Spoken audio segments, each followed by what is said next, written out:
seorang sopir muda jatuh sakit di warung janda eks pemandu lagu. Saat dirawat, batas antara kasih sayang dan hasrat pun perlahan menghilang. Siapkan earphone-mu, siapkan kopimu, jangan lupa subscribe, silahkan menikmati. Langit Pantura siang itu tampak keruh, padat debu dan terik matahari yang menyengat kulit. Jalanan panjang, lurus seperti tidak berujung, dipenuhi suara klakson truk dan teriakan para kernet. Di antara hiruk-pikuk itu, berdirilah sebuah warung sederhana, berdinding kayu dan atap seng, dengan plang bertuliskan, "Warung Bu Siti, Kopi dan Makan." Teddy menginjak rem truk tronton berwarna hijau tua, lalu menepi pelan. Di jok sebelahnya, Udin yang sedari tadi mendengkur, langsung terbangun. "Wah, warung Bu Siti. Akhirnya, perutku udah nyanyi dangdut, Ted," katanya sambil meregangkan tubuh. Teddy hanya tersenyum tipis. Ia mematikan mesin, membuka pintu, lalu turun sambil meluruskan punggung. Badannya pegal karena perjalanan dari Surabaya menuju Indramayu. Tanpa banyak berhenti, Bu Siti sudah berdiri di depan warung. Menyambut dengan senyum lebar, ia mengenakan daster ketat motif bangga-bunga, rambut disanggul tinggi, bibirnya merah muda mengilap, matanya berbinar saat melihat Teddy. "Wah, akhirnya mampir juga Mas Teddy. Ayo masuk. Udah aku siapin kopi pahit sama tempe goreng," serunya. Teddy mengangguk sopan. "Makasih Bu, ngerepotin lagi." "Nggak repot Mas, warung ini jadi sepi kalau Mas Teddy lama nggak lewat." Udin menoleh sambil cekikikan. Bu, saya juga loh. Saya juga rindu Bu Siti." Bu Siti tertawa kecil. Iya, Udin juga. "Tapi kamu sukanya ngutang mulu." Teddy duduk di sudut biasa. Sudut itu cukup terlindung dari sinar matahari, dekat rak koran, dan kipas angin berdengung pelan. Di meja, sudah tersedia kopi hitam tanpa gula, dan sepotong singkong goreng hangat. "Bu Siti hafal aja selera saya," ucap Teddy. "Ya iyalah Mas, kalau yang istimewa, ya harus dilayani istimewa juga," jawab Bu Siti sambil meletakkan tangan di bahu Teddy sebentar, kemudian berlalu ke dapur. Udin, yang duduk di bangku panjang, membisikkan sesuatu. "Ted, aku curiga deh, Bu Siti itu kayak suka sama kamu." Teddy mengernyit. "Apaan sih? Dia kan udah tua, Din." Udin nyengir. "Ya, tapi gak kelihatan tua. Lihat aja gayanya. Kadang-kadang cara dia mandang kamu tuh beda." Teddy tak menanggapi. Ia meneguk kopinya perlahan. Tapi memang, akhir-akhir ini, ia merasa Bu Siti makin perhatian. Selalu ada makanan gratis untuknya. Bahkan kadang ditawari baju ganti kalau ia terlihat berkeringat. Dan Bu Siti bukan wanita biasa. Ada sesuatu pada dirinya. Mungkin caranya berjalan yang mantap, senyum yang selalu tersisa di ujung bibir, atau matanya yang menatap tajam tapi menghangatkan, yang membuat warung itu terasa seperti rumah, bukan sekadar tempat mampir. Setelah makan, Teddy izin mandi di kamar mandi belakang warung. Warung Bu Siti memang dikenal sebagai tempat persinggahan truk yang lengkap. Ada sumur, ember besar, dan gantungan baju di balik tembok seng. Saat Teddy berjalan melewati dapur, Bu Siti memberinya handuk bersih. "Nih, Mas, handuknya masih anget. Baru saya jemur tadi pagi." Teddy tersenyum. "Wah, makasih banyak Bu. Saya benar-benar merepotkan." "Nggak apa-apa. Warung ini kan emang buat istirahat. Lagian, Mas Teddy itu seperti anak saya sendiri." Kalimat itu membuat Teddy menunduk sedikit. Ia teringat ibunya di kampung. Sudah lama ia tak pulang. "Anak Bu Siti masih di Kalimantan ya?" Bu Siti mengangguk pelan. "Udah 10 tahun gak ketemu. Sekarang ikut bapaknya. Mungkin udah lupa sama ibunya." Suasana mendadak hening. Teddy menatap wajah Bu Siti yang tiba-tiba tampak sendu. Ia ingin berkata sesuatu, tapi hanya bisa mengangguk pelan, lalu melangkah ke belakang untuk mandi. Saat Teddy kembali dari mandi, tubuhnya segar dan rambutnya masih basah. Ia mengenakan kaos putih tipis dan celana kain gelap. Bu Siti menoleh sebentar, lalu menatap sedikit lebih lama dari biasanya. Ada kilatan aneh di matanya, seperti mengingat sesuatu, atau mungkin membayangkan sesuatu. Ia cepat-cepat memalingkan wajah dan menyibukkan diri dengan lap meja. Udin sudah tertidur di bangku panjang, mendengkur pelan. Malam mulai turun, angin bertiup sejuk dari arah laut. Kalau Mas Teddy mau istirahat di dalam, di kamar belakang itu kosong, kata Bu Siti sambil menunjuk ke arah pintu. Di samping dapur, Teddy ragu-ragu. Boleh ya Bu, bolehlah. Mas Teddy itu udah kayak keluarga di sini. Teddy mengangguk, mengambil tas kecilnya, lalu masuk ke dalam kamar. Ruangan itu kecil, hanya cukup satu kasur dan satu meja kecil, tapi bersih, beraroma wangi daun pandan dan sabun. Di luar, Bu Siti menatap langit yang mulai gelap. Angin malam meniup anak rambutnya, membuatnya bergidik, tapi di hatinya ada hangat yang tak bisa ia jelaskan. Malam merambat tenang di warung Bu Siti, suara jangkrik bersahutan dari sawah yang hanya berjarak belasan meter dari dinding belakang. Lampu 5 watt menyala redup di ruang dapur, memberi cahaya hangat yang menciptakan bayangan lembut. Di sekujur ruangan, Teddy terbaring di kasur kecil dalam kamar, tapi matanya tak juga terpejam. Ada sesuatu yang aneh malam ini. Rasanya terlalu hening, terlalu tenang, dan pikirannya terus kembali ke sosok Bu Siti, matanya. Dan tadi, waktu ia menyodorkan handuk, sempat bersentuhan kulit mereka. Lembut, hangat, lama, pintu kamar diketuk pelan. Mas Teddy, belum tidur? Suara Bu Siti terdengar setengah berbisik. Teddy bangkit, membuka pintu perlahan. Bu Siti berdiri di ambang, mengenakan daster yang sama, tapi kini rambutnya tergerai. Wajahnya hanya disorot samar cahaya dari dapur. Namun Teddy merasa seakan melihat potret hidup seorang wanita yang pernah ia kagumi di televisi. Lembut, matang, dan entah kenapa menggairahkan. Belum Bu, susah tidur. Bu Siti tersenyum kecil. Di tangannya ada cangkir uap panas. Ini, aku buatin teh jahe, biar badannya enak. Mau? Teddy mengangguk dan menerima teh hangat itu, lalu mengucap terima kasih. Bu Siti berdiri di ambang pintu agak lama. Mau ngobrol bentar gak Mas? Saya juga gak bisa tidur. Udin udah pules kayak truk mogok, katanya dengan tawa kecil. Teddy mengangguk. Ayo Bu. Mereka duduk berdua di dapur, hanya beralas tikar plastik. Di sudut dekat pintu belakang, lampu kecil di atas meja memberi cahaya yang membuat wajah mereka terlihat samar. Dan lebih dekat dari biasanya, Bu Siti menyandarkan punggung ke dinding, memeluk lututnya. Teddy duduk bersila di sampingnya. Mas Teddy, katanya tiba-tiba, saya tuh seneng loh tiap kamu mampir. Teddy menoleh, senyumnya kecil. Soalnya warung saya jadi rame Bu. Bukan cuma itu. Bu Siti menghela napas. Kamu itu kayak anak saya dulu, tapi juga bukan. Cari ada nada ganjil dalam suara itu. Saya sering mikir, lanjut Bu Siti. Kalau waktu bisa diulang, saya pengen punya anak yang deket, yang bisa pulang, makan bareng, cerita banyak hal. Kayak kamu. Hening sejenak, Teddy menatap Bu Siti yang kini memandang lurus keluar pintu. Bayangan siluet tubuhnya tampak jelas dalam cahaya temaram. Bahunya terbuka, kulitnya halus, rambutnya sedikit kusut tapi tetap memikat. Teddy ingin bicara, tapi tak tahu harus mulai dari mana. Lalu tiba-tiba Bu Siti meraih tangannya. Genggaman itu tak seperti ibu menggenggam tangan anak. Ini berbeda, hangat, perlahan, dan menggigil. Teddy menoleh. Mata Bu Siti kini memandangnya dalam. Mata yang menyimpan kesepian bertahun-tahun. Mata yang ingin dimengerti. Desinap. Maaf ya Mas, katanya pelan. Saya kadang suka lupa diri. Lupa umur? Teddy tak menjawab. Tapi ia tak melepaskan tangan itu. Mereka saling diam. Hanya suara jangkrik dan detak jantung yang semakin keras terdengar lalu perlahan. Bu Siti mendekatkan wajahnya. Entah siapa yang lebih dulu bergerak, tapi bibir mereka akhirnya bertemu.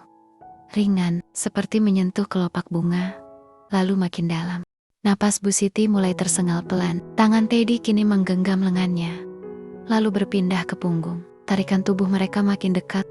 Ciuman itu bukan milik ibu dan anak angkat. Itu ciuman seorang wanita yang merindu, dan seorang pria yang terbangun hasratnya. Lembut tapi panas, sunyi tapi penuh gejolak. Teddy meletakkan cangkir teh yang belum habis. Tangannya menyentuh rambut Bu Siti yang tergerai, mengusap pipinya, lalu turun ke bahu yang terbuka. Siti, nama itu keluar tanpa embel-embel Bu. Suaranya serak, bergetar. Bu Siti terdiam, tapi matanya menatap dengan terang. Kalau ini salah, biar saya yang salah duluan, bisiknya. Pelukan mereka pun menyatu. Tubuh Teddy mencium aroma khas perempuan dewasa, bedak tipis, sabun, dan wangi rempah dapur. Tangannya menyusuri punggung Bu Siti perlahan, merasakan lekuk yang tak mudah lagi. Tapi justru itu yang membuatnya tak bisa berhenti. Siti menggenggam bagian belakang leher Teddy, menariknya makin dekat. Ciuman mereka semakin dalam, panas, dan penuh desahan kecil. Tapi mereka masih di dapur, masih bisa terdengar jika Udin terbangun. Masih bisa dilihat dari celah dinding kayu. Mungkin itu yang membuat momen itu terasa makin liar dan menggoda. Setelah beberapa menit, yang terasa seperti selamanya, mereka akhirnya melepaskan diri, napas tersengal, kening bertemu. Mas Tari, tidur di kamar lagi aja, nanti masuk angin. Teddy mengangguk. Matanya masih tertuju pada wajah di hadapannya. Siti, jangan ngomong apa-apa malam ini, katanya pelan. Besok aja. Teddy berdiri, lalu masuk ke kamar. Tapi kali ini tidurnya tidak lagi gelisah. Dan di luar sana, Bu Siti duduk sendiri, tangan di dada, napas belum sepenuhnya kembali seperti semula. Keesokan paginya, matahari muncul malu-malu dari balik pepohonan. Langit Pantura tampak lembut, seperti pagi yang sedang berusaha menghapus malam yang panas dan penuh rahasia. Teddy terbangun dengan kepala berat. Badannya dingin meski sudah berbalut selimut tipis. Keringat dingin membasahi pelipisnya. Lehernya kaku dan seluruh persendiannya terasa lemas. Ia mencoba duduk, tapi pandangannya berkunang-kunang. Dari balik pintu, suara langkah terdengar. Mas Teddy, udah baik. Teddy hanya mampu menggerakkan kepala. Pintu terbuka dan muncullah Bu Siti. Wajahnya berubah saat melihat kondisi Teddy. Ya Allah, Mas, dingin banget badannya. Mas demam? Teddy berusaha bicara, tapi suaranya serak dan hampir tak terdengar.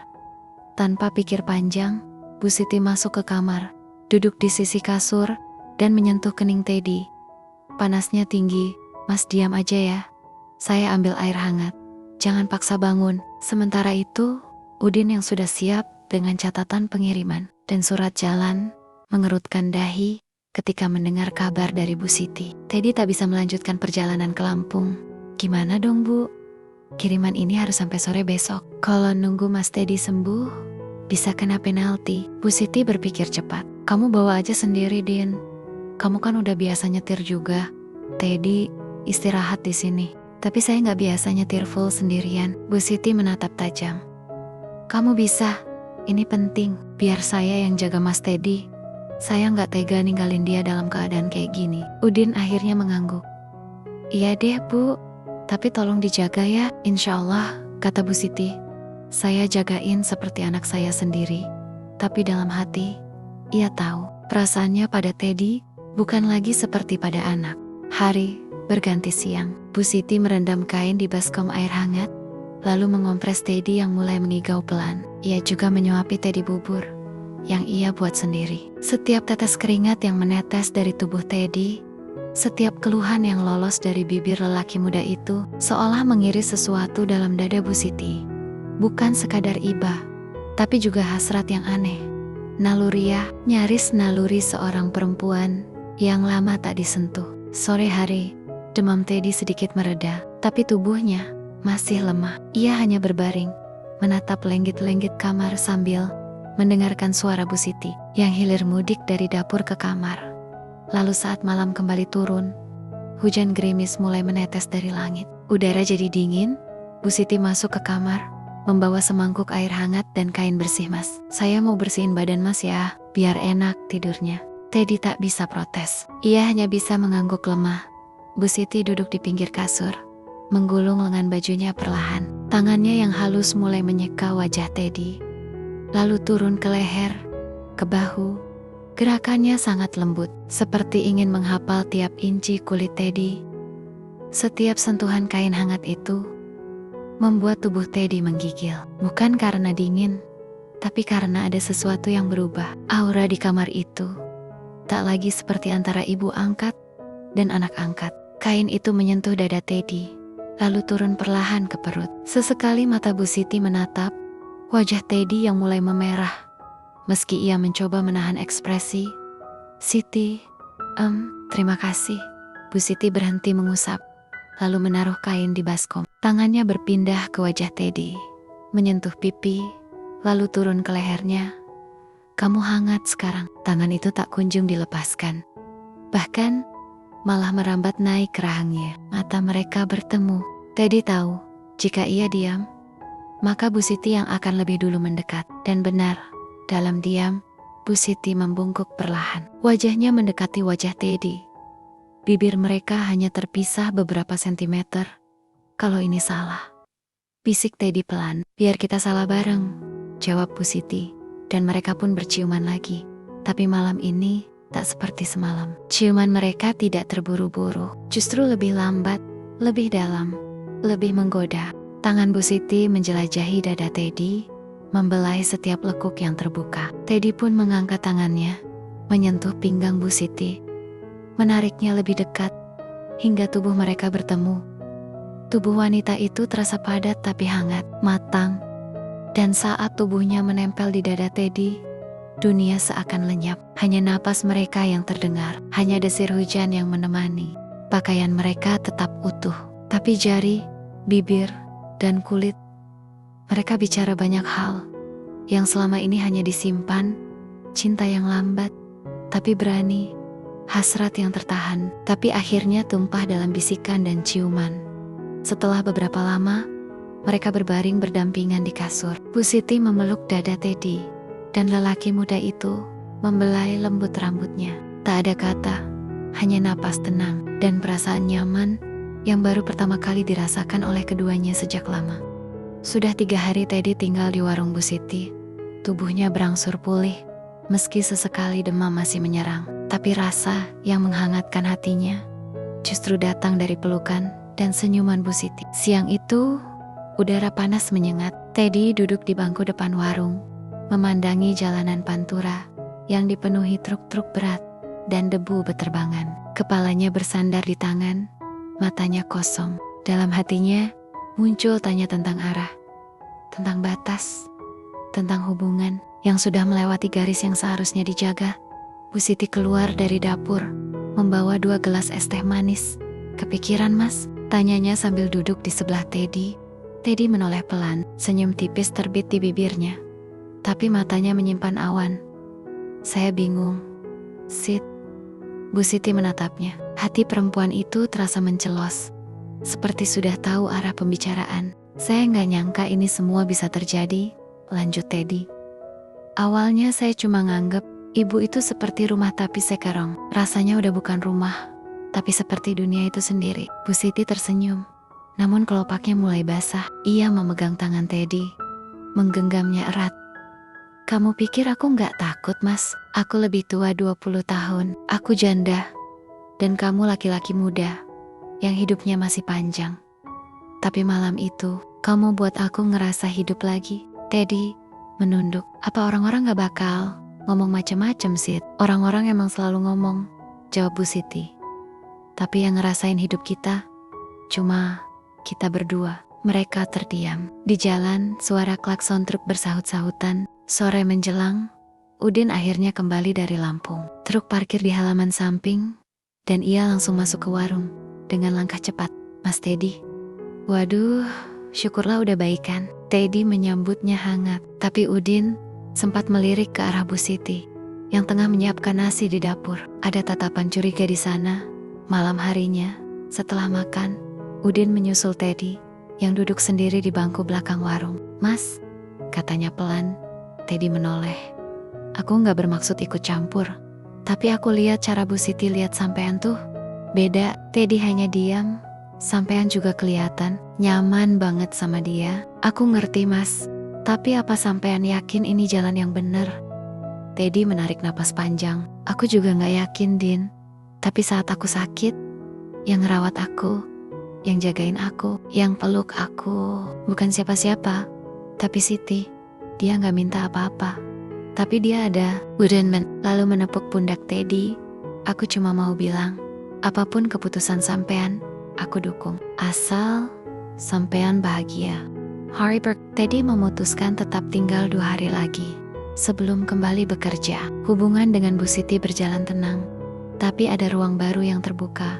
Rasa cinta yang sesungguhnya. Mereka sering duduk di dapur sambil bicara dari hati ke hati. Tentang masa lalu, tentang anak Bu Siti yang tak pernah kembali, tentang Ibu Teddy yang sudah tiada. Sore itu, mereka duduk berdampingan. Seperti biasa, Teddy memegang tangan Bu Siti, lalu berkata pelan, "Kalau suatu hari anakmu balik dan lihat aku di sini, kamu bakal bilang apa?" Bu Siti tersenyum getir. "Aku bakal bilang, ini laki-laki yang bantu ibunya berdiri lagi, yang peluk luka lama dengan hangat. Dan kalau kamu juga cinta sama dia, jangan marah sama ibu." Teddy mencium tangan Bu Siti. "Aku gak ngerti ini cinta atau bukan, Sid. Tapi aku tahu, aku pengen jagain kamu." Dan malam itu, mereka kembali dalam pelukan yang lebih dari sekadar hasrat. Tubuh mereka bertemu, tapi bukan dalam gerak liar, melainkan dalam ketenangan, keintiman, dan bisikan rindu yang selama ini hanya dipendam. Teddy menciumi tengkuk Bu Siti, lalu turun ke pundaknya. Bu Siti membelai rambutnya, membimbing tangannya, menunjukkan jalan yang hanya dimengerti oleh dua tubuh yang sudah saling percaya. Mereka berbaring dalam selimut, kulit bertemu kulit, tapi yang paling menyentuh adalah bagaimana napas mereka menyatu dan jiwa mereka saling melengkapi sampai subuh menjelang dan embun turun dari langit Pantura. Pagi itu, langit Pantura diguyur hujan tipis. Warung Bu Siti tampak sepi, hanya suara gerimis yang membasuh atap seng, menciptakan irama pilu yang menggantung di udara. Teddy duduk di dalam kamar. Kaos hitam dan celana jeansnya sudah rapi. Ransel kecil tergeletak di sisi kasur. Hari ini, ia harus kembali ke Surabaya untuk perjalanan kiriman berikutnya. Udin sudah siap di truk, menunggu di halaman. Bu Siti berdiri di ambang pintu, menyandarkan tubuhnya di kusen, menatap Teddy tanpa kata. "Aku berangkat, Sid." Bu Siti tersenyum samar, tapi matanya tak bisa menyembunyikan duka. "Terima kasih, Mas, karena udah jadi bagian dari hidupku yang gak pernah aku duga." Teddy bangkit. Ia menghampiri Bu Siti, menggenggam tangannya yang hangat namun gemetar. "Aku juga terima kasih, Sid, karena kamu udah buat aku merasa punya tempat pulang." Bu Siti tersenyum. Air mata mengalir di pipinya. "Jangan lupa jaga diri di jalan, dan jangan pernah anggap malam-malam kita itu dosa. Karena aku gak nyesel sedikit pun." Teddy memeluknya. Lama, hangat. Dalam pelukan itu ada banyak hal yang tidak bisa dikatakan dengan kata. Ada rasa syukur, ada cinta, ada perpisahan. "Kalau suatu saat nanti, aku mampir lagi ke sini," bisik Teddy di telinganya. "Pintu ini selalu terbuka buat kamu," jawab Bu Siti. Truk melaju perlahan meninggalkan warung. Teddy menoleh sekali ke belakang, melihat sosok Bu Siti berdiri di depan pintu, memakai daster dan jaket tipis. Wajahnya masih menyimpan senyum. Meski hatinya menggigil di dalam truk, Udin melirik Teddy, yang duduk diam menatap jalan. "Mas M, sampean cinta sama Bu Siti?" Teddy menarik napas panjang, matanya masih menatap ke depan. "Aku gak tahu, Den, tapi dia perempuan paling tulus yang pernah aku temui." Udin tersenyum kecil. "Kadang cinta gak harus dijadiin rumah, Mas. Kadang cukup jadi tempat singgah yang kita kenang selamanya." Teddy menoleh, menepuk pundak Udin pelan.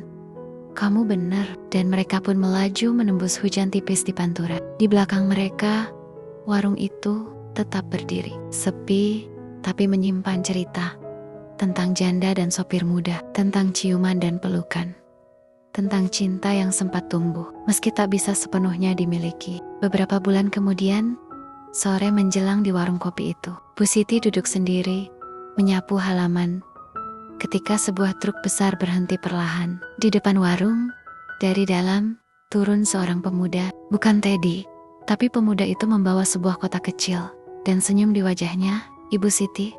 tanyanya. "Iya, ini titipan dari Mas Teddy. Dia gak bisa mampir, tapi katanya titip rindu." Bu Siti membuka kotak itu. Isinya kain batik halus dan sepucuk surat dengan tulisan tangan. "Ibu Siti, aku masih di jalan. Tapi hatiku tetap nyangkut di satu tempat, di warung kecil, di pelukan hangat, di cuman dayam-dayam yang bikin malam terasa seperti rumah. Terima kasih. Tadi, Bu Siti mengusap matanya yang tiba-tiba basah. Ia memeluk kotak itu dan tersenyum. Karena cinta tak harus hadir setiap hari. Cinta sejati cukup tinggal di dada dan tak pernah pergi meski waktu terus berjalan.